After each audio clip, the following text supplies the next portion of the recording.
어느 책을 읽어보니까 참된 신앙생활을 하는 중요한 요소 중에 하나는 하나님과 보조를 맞추는 신앙생활이다라고 하는 내용을 본 적이 있습니다. 그래서 오늘 말씀 제목은 보조를 맞추는 신앙생활 이렇게 정했습니다.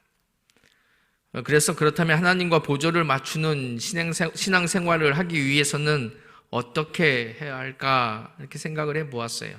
하나님과 보조를 맞추는 신앙생활, 그것이 무엇일까? 무엇보다도 하나님과 보조를 맞추기 위해서는 먼저 살아계신 하나님과 깊은 교제가 있어야 합니다. 교제가 없이는 보조를 맞출 수가 없어요. 교제가 없이는 어떠한 것도 해나갈 수가 없는 것이죠. 다시 말해서 하나님과 얼마나 깊은 교제를 맺고 있느냐 또는 그렇지 않느냐에 따라서 우리의 신앙생활은 분명히 달라진다라고 하는 것입니다.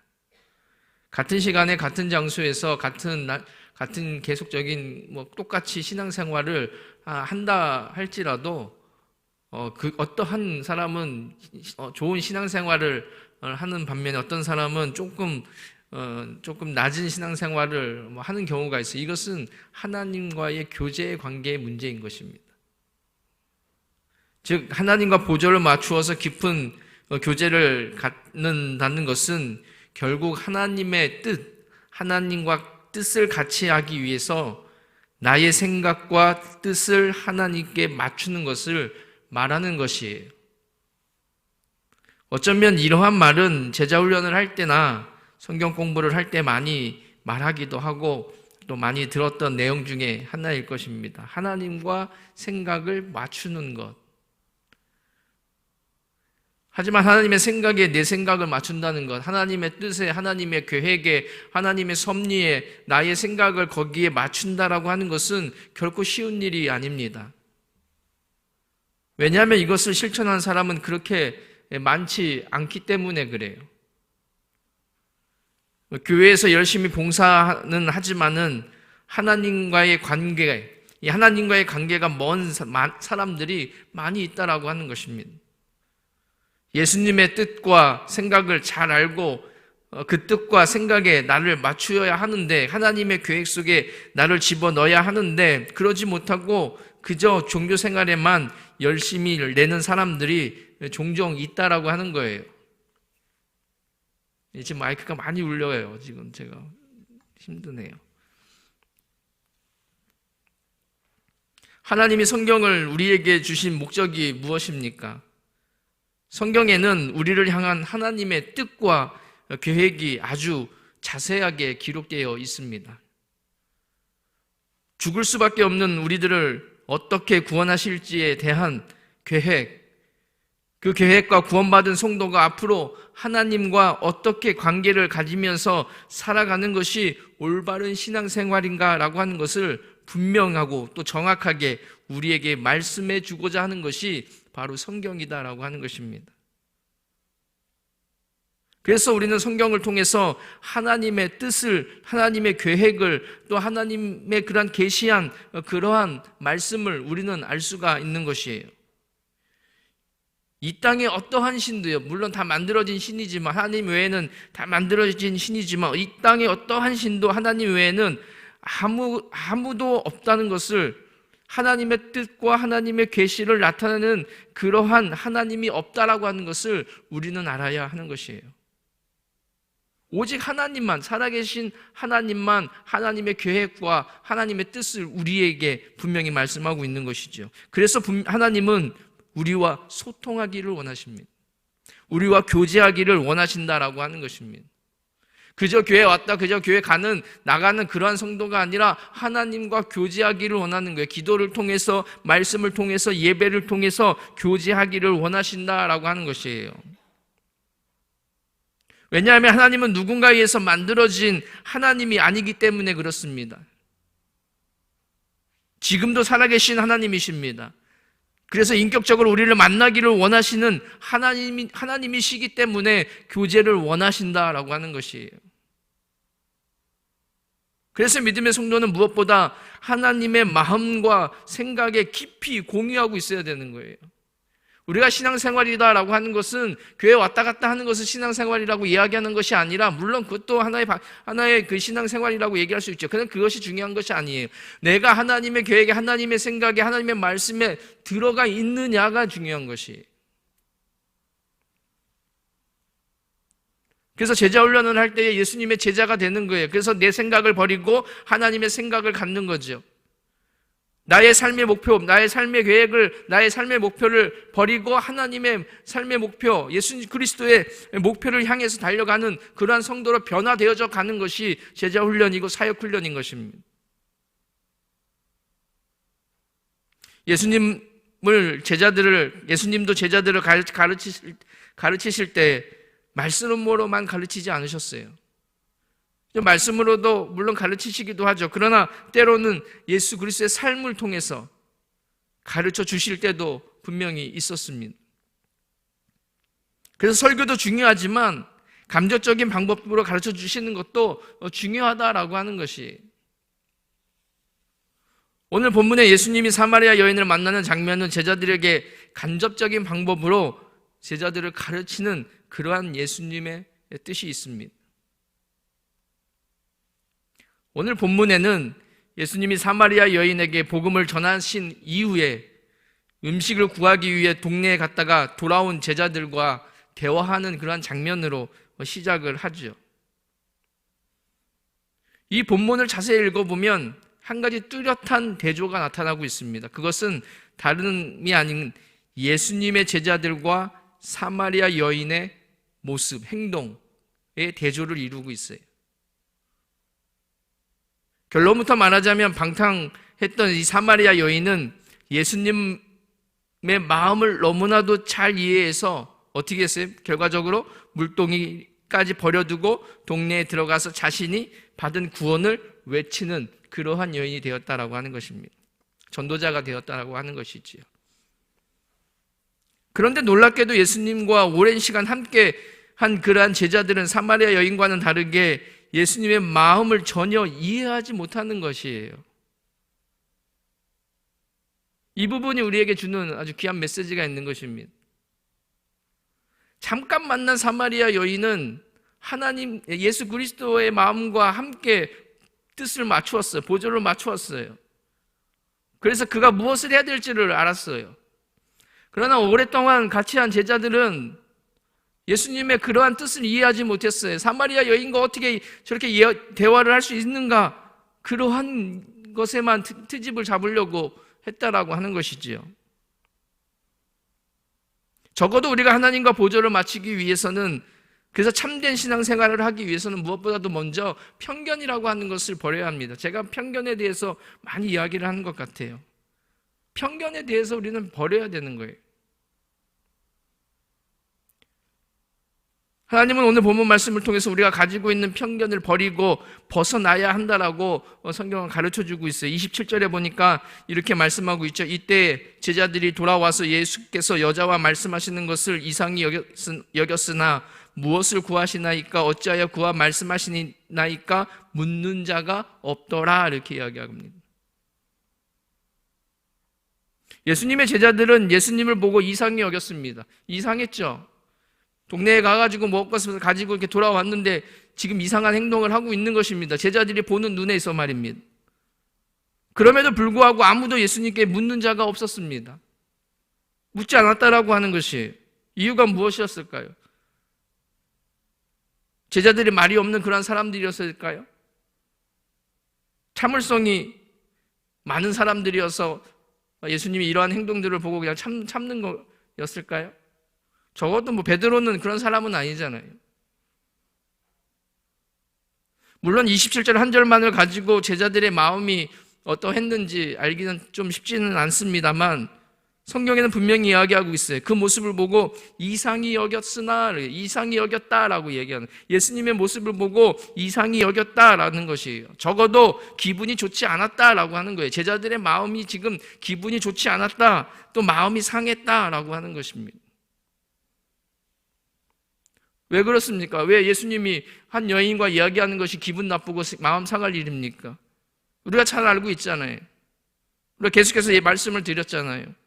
유대인은 사마리아인과 절대로 이야기하지 않는다라고 제가 말씀을 여러 번 드렸어요. 문학적 배경으로 인해서 사마리아 여인과 유대인들은 상종하지 않는다라고 성경은 기록하고 있고 절대로 이야기하지 않습니다. 그래서 물동이도 같이 먹지 않는 거예요. 밥도 식사도 같이 하지 않습니다. 대화도 하지 않습니다. 그런 제자들의 모습 속에서, 그런 생각 속에서 예수님을 바라볼 때 이상히 여겼다는 게, 마음이 상했다라고 하는, 기분이 좋지 않았다라고 하는 것이에요. 그래서 어쩌면 제자들은 큰 충격에 빠졌는지도 모르겠습니다. 그리고 더 이상 너무나도 어처구니가 없어서 말문이 막혔는지도 모르죠. 어쩜 이럴 수 있을까? 우리의 스승이, 우리 선생님이신 예수님께서 절대로 하지 않는, 유대인들이 절대로 하지 않는 사마리아인과 말을 섞고 이야기를 나누고 했다는 것, 이것은 정말로 충격적인 일이 아니었을까 하는 생각을 해보았어요. 그래서 제자들은 묻는 자가 없었습니다. 한마디로 예수님과의 생각이 전혀 안 맞는 거죠. 예수님의 생각은 다른 거예요. 예수님의 생각은 한 여인을 구원시키는 아주 거룩한, 아주 하나님의 계획에 속한 그러한 일을 했음에도 불구하고 제자들은 그러한 것은 전혀 상관이 없는 거예요. 전혀 이해하지 못하는 거예요. 예수님의 마음과 예수님의 생각을 전혀 깨달지 못했다라고 하는 것이죠. 그러니 아무리 열심히 있으면 뭐합니까? 아무리 맛있는 음식을 가지고 오면 무엇하냐라고 하는 것입니다. 예수님과의 마음이 전혀 맞지 않는데 아무리 좋은 음식을 가져왔을지언정 그것이 참된 제자로서 신앙생활을 하는 모습이라고 말할 수 있겠는가라고 하는 것이죠. 물론 우리가 이 땅에 살면서 문화의 영향을 받는 것은 사실입니다. 우리가 문화의 영향을 받는 거예요. 한국이라고 하는 문화의 영향을 받고요. 일본 사람은 일본의 문화의 영향을 받고 중국은 중국 사람들의 문화의 영향을 받는 것이 사실이에요. 나라마다 다 문화가 다 다르지요. 또 지방마다 또 문화가 또 다 다릅니다. 누구라도 문화의 영향을 받게 되어 있습니다. 그러나 우리가 정말 믿음의 성도라고 한다면 인격적인 하나님과의 친밀한 관계를 맺으면서 예수님의 생각에 내 생각을 맞추는 일을 우리는 게을리해서는 안 되고 그러한 일을 최선을 다해야 된다는 것이에요. 아무리 우리가 문화와 영향에 다를지라도 그 문화를 넘어설 수 있는 그러한 신앙이요, 그러한 믿음이 우리에게 필요하다라고 하는 것입니다.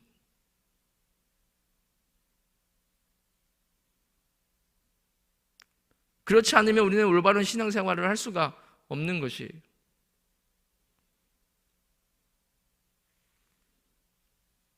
그러나 제자들은 그렇게 하지 못했습니다.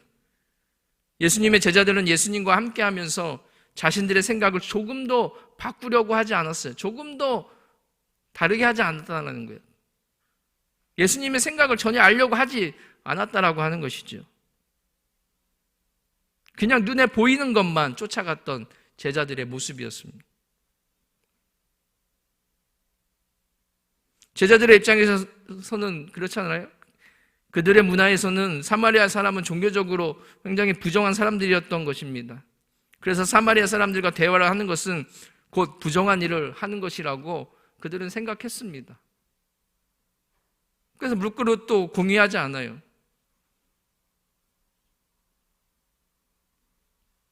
그래서 예수님이 사마리아 여인과 대화하는 것을 전혀 받아들이지 못하는 거죠. 받아들일 수가 없는 것입니다. 그러면서도 말 한마디도 못하는 거예요. 우리는 하나님과 보조를 맞추기 위해서는, 하나님의 계획이 무엇인가를 우리가 깨닫기 위해서는 편견이라는 것을 버려야 돼요. 이 사람은 되고 저 사람은 안 된다, 이러한 편견을 버려야 한다라고 하는 것입니다. 나는 되고 저 사람은 안 된다라고 하는 그런 편견을 버려야 되는 것이, 신앙생활을 하면서 우리가 어떠한 편견을 가지고 있든지 하나님의 생각과 하나님의 계획과 맞지 않으면 버려야 하는 것이에요. 버리지 않으면 절대로 하나님과 보조를 맞춰 나아갈 수가 없습니다. 그러면 올바른 신앙생활을 할 수 있는 것이 아니에요. 나의 생각으로, 나의 고집으로, 나의 어떤 아집으로 신앙생활을 하고 마는 것이지요. 하나님과 보조를 맞추기를 원하십니까? 그렇다면 먼저 편견을 버리셔야 합니다. 그리고 두 번째로 하나님과 보조를 맞추기 위해서는 현실에 집착하는 습관을 버려야 합니다. 현실을 너무나도 현실 속에 갇혀 있으면 하나님과 보조를 맞출 수가 없어요. 무슨 말입니까? 오늘 본문에 보면 먹는 것에 대한 이야기가 나옵니다. 제자들은 지금 이 먹는 것에 대한 것에 너무 집착하고 있는 것 같아요. 지금 왜 그렇습니까? 배가 고프니까. 이 배고픔의 현실이에요. 이 배고픔의 문제 속에서 그것에 너무 집착하고 있는 거예요. 우리가 먹는 것을 너무 중요하게 생각하지 않을 수 없겠죠. 왜 그렇습니까? 먹어야 살기 때문에 먹는 것도 굉장히 중요한 일 중에 하나입니다. 그래서 본문에도 먹는 것에 대한 문제가 등장을 하죠. 그러나 너무나도 그 현실 속에 집착하고 있으면 하나님의 말씀과 하나님의 계획과 보조를 맞출 수가 없어요. 보세요. 4장 31절에 이렇게 말씀하고 있어요. 그 사이에 제자들이 청하여 이르되 랍비여 잡수소서라고 하니까 32절에 이르되 내게는 너희가 알지 못하는 먹을 양식이 있느니라. 물론 이것은 양식, 어떤 배고픔을 채우기 위한 빵이나 이런 것들을 말하는 것이 아니죠. 근데 제자들은 그것을 현실 속에 갇혀 있다 보니까 현실 속에서 생각하는 것이 무엇이냐면 33절에 제자들이 서로 말하되 누가 잡수실 것을 갖다 드렸는가 이렇게 이야기하는 거예요. 그러나 예수 그리스도의 양식은 그런 것이 아니에요. 어떤 빵이나 눈에 보이는 것, 육신의 어떠한 배고픔을 채우는 그런 양식이 아니라는 것이에요. 34절에 예수께서 이르시되 나의 양식은 나를 보내신 이의 뜻을 행하며 그의 일을 온전히 이루는 것이니라 라고 이야기하는 것입니다. 예수 그리스도의 양식은 무엇입니까? 육신의 배를 채우는 것이 아니라 하나님의 뜻에 맞추는 것이에요. 하나님의 계획에 우리가 생각을 맞추는 것을, 그리고 그 뜻을 이루어가는 것이 양식이다라고 성경은 분명히 우리들에게 말씀하고 있는 것입니다. 그러니까 현실을 너무나도 현실 속에 갇혀 있다 보면 하나님의 넓으신 계획을 우리는 바라볼 수가 없어요. 나무 한 그루만 보고 마는 것이지 숲을 보지 못하는 거예요. 말씀은 전체를 보지를 못하는 거예요. 하나님의 놀라운 구원의 계획을 우리가 바라볼 수가 없는 것이에요. 한 여인의 부정한 여인으로밖에 보이지 않는 것이, 구원받을 여인으로 생각게 하는 것이 아니라 한 여인의 부정한 여인으로서 말하면 안 되는 그러한 사람으로밖에 보일 수가 없는 것이지요. 음식은 중요한 것입니다. 중요하지 않는 것이 아니에요. 예수님도 중요하다라고 말씀하셨어요. 그래서 우리에게 기도를 가르치실 때 반드시 일용할 양식을 구하기 위해서 기도하라라고 이야기하고 있습니다. 예수님도 일용할 양식을 구하라고 기도하라고 하셨습니다. 그럼에도 불구하고 예수님께서 왜 이렇게 말씀하셨습니까?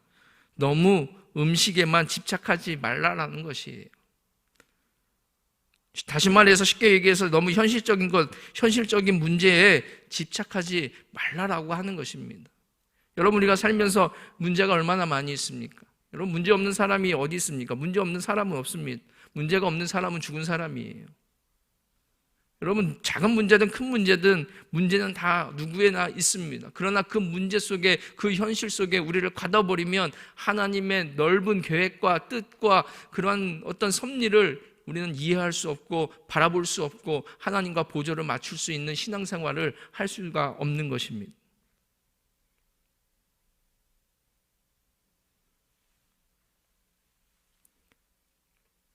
우리는 현실과 세상을 위해서 부름받은 사람들이 아닙니다. 우리는 세상 속에 살고 있지만, 현실 속에 살고 있지만, 현실을 위해서, 세상을 위해서 부름받은 그러한 사람들이 아니라 현실에 매여 사는 그러한 이방인의 모습의 그러한 삶을 살기 위해서 불러진 그러한 사람들이 아니다라고 하는 것을 우리는 깨달아야 될 줄로 믿습니다. 우리는 세상 사람들이 이해하지 못하는 양식을 소유한 사람들입니다. 여러분, 우리도 생활비를 벌어야겠죠. 건강과 자녀 교육과 같은 것을 구하기 위해서 애쓰고 노력해야 되는 것도 맞습니다. 그러나 우리는 이것이 우리의 전부가 아니다라고 하는 것을 깨달아야 합니다. 왜냐하면 우리는 천국을 소유한 사람이요, 하나님의 자녀요, 하나님의 백성이기 때문에 그렇습니다. 그렇기 때문에 우리는 하나님과 보조를 맞추기 위해서 현실에 너무 집착하는 그러한 습관을 버리는 믿음의 성도님들 되시기를 주님의 이름으로 소망합니다. 마지막으로 하나님과 보조를 마치는 신앙생활, 그 신앙생활을 하기 위해서는 사명을 미루는 습관을 버려야 합니다. 우리에게 다 사명이 다 있어요. 그죠? 사명이 없는 사람이 없습니다. 다 사명을 가지고 있어요. 그러나 그 사명을 내가 잘 지키고 있는가라고 하는 것이 중요합니다. 사단의 계략 중에 하나는 아주 쉬운 것이 무엇이겠어요? 사명이 없는 것이 아니라 사명을 미루게 하는 것이, 오늘 해야 할 일을 오늘 하지 못하도록 하게 하는 것이 사단의 계략인 것입니다. 어쩌면 사단은 성경을 읽는 것을 방해하지 않을 수도 있습니다. 많이 읽으라고 할 수도 있어요. 성경을 많이 읽어라. 하지만 성경을 통해서 하나님의 뜻을 깨닫게 하는 것을 방해할 수 있어요. 많이 성경을 읽었지만 10번 읽고 20번 읽고 많이 성경을 읽었다 할지라도 하나님의 뜻을 이해하지 못한다라고 한다면 아무 소용이 없는 것이죠. 내가 1년을 신앙생활을 하고 10년을 하고 30년을 신앙생활을 했다 할지라도 그 안에서 하나님이 나에게 말씀하시는 그 계획과 뜻, 하나님의 그 섭리를 발견하지 못하면, 하나님이 나를 사랑하는 그 사랑을 발견하지 못한다라고 한다면 아무 소용이 없는 것입니다. 듣기는 들어도, 말씀을 듣기는 들어도 아무 의미가 없는 것이, 하나님이 나를 사랑하셨다라고 하는 그 말씀, 이 단어 하나가 얼마나 우리의 마음을 울립니까? 근데 그게 아무 의미가 없고 아무 감정이 없다라고 한다면 아직도 우리는 말씀 속에서 깨달지 못하는 하나님의 사명자가 아니라고 하는 것이. 35절에 이렇게 말씀하고 있습니다. 너희는 넉 달이 지나야 추수할 때가 이르겠다 하지 아니하느냐? 그러나 나는 너희에게 이르노니 너희 눈을 들어 밭을 보라. 희어져 추수하게 되었도다. 이렇게 말씀하고 있어요. 이게 무슨 말입니까? 추수할 때가 아직 넉 달이나 남았다라고 하는 거예요. 사람의 눈으로 봤을 때, 제자들의 눈으로 봤을 때 이 밭을 보니까 추수할 때가 아직 넉 달이나 남아 있습니다. 아직 시간이 많이 남아 있다는 거예요. 지금 하지 않아도 된다는 것입니다. 지금 추수할 이유가 없다라고 하는 것이에요. 시간이 아직 많이 남아 있기 때문에 기다리는, 내일 해도 된다는 거예요. 다음에 해도 된다라고 하는 것입니다. 지금은 아니다라고 하는 게, 지금은 안 해도 된다, 괜찮다라고 말하는 거예요. 그런데 예수님은 다르게 말씀하고 있어요. 예수님은 지금이라고 이야기하고 있는 것이. 여러분, 사명자는 지금 사명을 감당해야 될 줄로 믿습니다. 영혼을 구원하는 일은 미루어서는 안 된다라고 하는 것이에요. 한 영혼을 구원하는 그 일은 결코 미루어서는 안 된다라고 하는 것입니다. 지금 우리가 해야 할 일은 하나님의 복음을, 예수 그리스도의 복음을 전하는 일을 감당하는 사명자가 되어야 된다라고 하는 것이에요. 특별히 성경은 하나님이 우리에게 주신 사명을 뒤로 미루는 습관을 경계하라고 말씀하고 있습니다. 이러한 예로 예수님은 전도하는 전도자에게 이렇게 말씀하고 있어요. 전도를 보내는, 예수님이 전도자들을 보내는데, 전도자를 보낼 때에 이렇게 이야기하고 있어요. 누가복음 10장 4절인가, 제 복음서를 적지를 않았는데 아마 누가복음 10장 4절인 것 같은데요. 전대나 배낭이나 신발을 가지지 말며 길에서 아무에게도 무난하지 말며, 이렇게 이야기하고 있습니다. 무난하지 말라라고 하는 게, 길을 가면서 아무에게도 무난하지 말라. 이건 인사하지 말라라고 하는 것이에요. 아니, 전도하면 나아가는데 왜 인사하지 말라고 하는 것입니까? 이해가 안 되잖아요. 그래서 주석을 찾아보았어요. 이게 무슨 말인가? 왜 그러는가? 왜 전도자가 전도하러 가는데 아무에게도 인사하지 말라고 하는가라고 보니까 이 유대인들의 인사법이 굉장히 좀 복잡한가 봐요. 긴 것 같아요. 쉽게 생각하면 우리나라의 어떤 조선시대의 인사법과 비슷한 것 같아요. 지금 현재는 그냥 안녕하세요 하고 그냥 지나가면 되잖아요. 그죠? 안녕히 계세요라고 하는데, 예, 오래간만에 뵙습니다 하고 이렇게 지나가면 돼요. 그러나 그 당시에 유대인들이나 우리 조선시대의 사람들은 그렇지 않죠. 절을 해야 돼요. 절을 하고 또 딱 자리를 또 틀어 앉아야 되고, 밖에 있으면 또 안으로 이제 매셔야 되고, 그죠? 그러면 전도할 시간이 줄어들어요, 늘어나요? 줄어들게 되는 거예요. 빨리 지금 시급하게 전도를 해야 되는데 불구하고 만나는 사람마다 인사를 해야 되는 거예요. 아이고, 어떻게 지내셨습니까? 잘 지내셨습니까? 또 가다가 또 아이고, 잘 오래간만에 뵙습니다. 인사 받으십시오. 또 절을 하고, 이렇게 하다 보면 정작 전도를 해야 되는 사명자가 사명을 다 감당할 수 없다라고 하기 때문에 예수님이 누구를 만나도 인사하지 말고 무난하지 말고 복음을 전하는 사명자가 되어라라고 이야기하고 있는 것입니다. 그렇다고 뭐 인사 정말 하지 말라는 그런 의미는 아니겠죠. 그만큼 뭐가 중요하다라는 거예요. 사명이 중요하다라고 하는 것을 강조하고 있다라고 하는 것입니다.